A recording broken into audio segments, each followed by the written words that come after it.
Assalamualaikum warahmatullahi wabarakatuh. Jumpa lagi di sini di channel Kania Manda. Nah, di kesempatan kali ini Mama Manda ketemu kembang turi. Kebetulan banget sudah lama saya nyari, namun tidak pernah dapat. Dan akhirnya saya mencari ke pasar yang lain. Dan alhamdulillah saya dapat kembang turinya. Nah, ikutin terus ya caranya Mama Manda masak kembang turi ini. Oke, lanjut. Bagi yang belum like dan subscribe, silahkan ya subscribe terlebih dahulu dan nyalakan loncengnya juga ya. Terima kasih.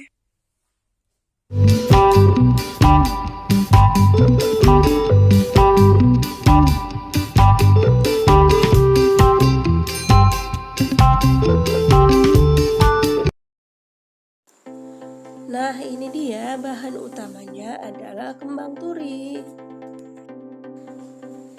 Nah, ini dia kembang turinya.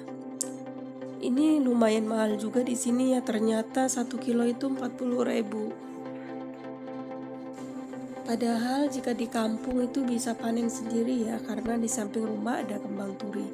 Nah, kembang turi ini wajib dibersihkan mahkotanya ya, karena jika tidak dibersihkan nanti akan terasa pahit. Nah, ini di dalamnya yang wajib dibuang ini mahkotanya supaya masakannya tidak pahit.